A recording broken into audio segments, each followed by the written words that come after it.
Jubilee hills లో ముందున్న car ఆ పార్టీల అభ్యర్థులు ఎవరు? జూబ్లీ హిల్స్ ఉప ఎన్నికలు అన్ని పార్టీల కన్నా బీఆర్ఎస్ ఒక అడుగు ముందే ఉంది. అందరికన్నా ముందే అభ్యర్థులు ప్రకటించింది బీఆర్ఎస్. మరోవైపు అభ్యర్థుల వడపోతలు ఇంకా బిజీగానే ఉన్నాయి బీజేపీ కాంగ్రెస్ పార్టీలు. షెడ్యూల్ విడుదల కాకముందే జూబ్లీహిల్స్ ఉప ఎన్నిక కాకరేపుతోంది. ప్రధాన పార్టీల ముఖ్య నేతలంతా జూబ్లీహిల్స్ నియోజకవర్గంలోనే తిష్టవేశారు. సిట్టింగ్ సీటును నిలబెట్టుకోవాలనుకుంటున్న బీఆర్ఎస్ తమ అభ్యర్థిని ప్రకటించింది. దివంగత ఎమ్మెల్యే మాగంటి గోపీనాథ్ భార్య మాగంటి సునీతకు టికెట్ కేటాయించినట్టు ప్రకటించారు గులాబీ చీఫ్ కేసీఆర్. అధిక మెజారిటీతో మాగంటి సునీత గోపీనాథ్ను గెలిపించాలని జూబ్లీహిల్స్ ప్రజలను కోరారు. 100% మంచి మెజారిటీ. ఎందుకంటే హైదరాబాద్లో 2023లో కూడా ఒక్క సీటు కూడా కాంగ్రెస్ గెలవలేదు. ఒకే ఒక్క సీటు అడ్డిమారి గుడి దెబ్బలాగా బీజేపీ గెలిచింది. ఈసారి కూడా మళ్ళీ తిరిగి హైదరాబాద్ ప్రజల ఆశీర్వాదంతో, జూబ్లీహిల్స్ ప్రజల ఆశీర్వాదంతో మా అభ్యర్థి శ్రీమతి మాగంటి సునీత గోపీనాథ్ గారు మంచి మెజారిటీతో నెగ్గుతారు. మాకు విశ్వాసం. ఎవరన్నా ఏమన్నా అనుకోని మేమనేది ఏమంటే అల్టిమేట్గా హైదరాబాద్లో ఇదివరకు గెలిచాము, రేపు గెలుస్తాము, మళ్ళీ గెలుస్తాము. హైదరాబాద్ ప్రజల ఆశీర్వాదం కేసీఆర్ గారికి ఉంటుంది. తనకు టికెట్ కేటాయించిన కేసీఆర్ కు కృతజ్ఞతలు తెలిపారు బీఆర్ఎస్ అభ్యర్థి మాగంటి సునీత. జూబ్లీస్ బై ఎలక్షన్లో బీఆర్ఎస్ అభ్యర్థిగా నా పేరు ప్రకటించినందుకు కేసీఆర్ గారికి నా ధన్యవాదాలు. గోపన్న ఆశయాల్ని నెరవేర్చడానికి ముందుకు సాగుతాం.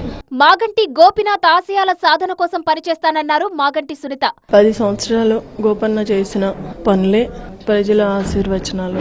జూబ్లీల్స్ అంటేనే గోపన్న ఒక కుటుంబంలో అనుకున్నారు కాబట్టి ఆ జనాలు, ఆ కుటుంబం, ఫ్యామిలీస్ అందరూ మాకు అండగా ఉంటారు. గోపన్నను ఎలా అయితే ఇంటికి పెద్ద కొడుకులా అనుకున్నారో నన్ను ఆ ఇంటి ఆడపడుచుగా అనుకొని నాకు మద్దతు తెలుపుతారు, ఆశీర్వదిస్తారు. జూబ్లీహిల్స్ లో గెలిచి వచ్చే జీహెచ్ఎంసీ ఎన్నికలకు బాటలు వేయాలనుకుంటోంది కాంగ్రెస్ పార్టీ. 3 మంత్రులను రంగంలోకి దింపి జూబ్లీహిల్స్ బస్తీల్లో తిప్పుతోంది. ఓటర్లు ఇదిగో సమస్య అంటే అదిగో పరిష్కారం అనేస్తున్నారు మంత్రులు. జూబ్లీహిల్స్ లో పోటీ చేసేందుకు చాలా మంది ఉత్సాహం చూపుతుండటంతో సర్వే ఆధారంగా అభ్యర్థిని ఎంపిక చేయనుంది.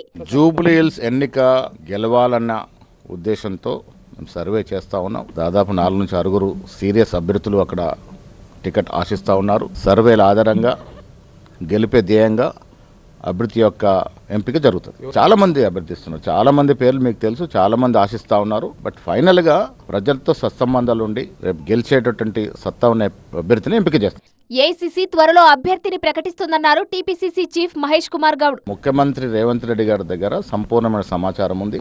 వారు, మేము, సీనియర్ కాంగ్రెస్ నాయకులు, రాష్ట్రానికి చెందిన నాయకులు అందరు సంప్రదించి ప్యానెల్ ఆఫ్ నేమ్స్ ని ఏఐసీసీకి పంపిస్తాం. ఫైనల్ అభ్యర్థిని ఏఐసీసీ ఎంపిక చేస్తారు.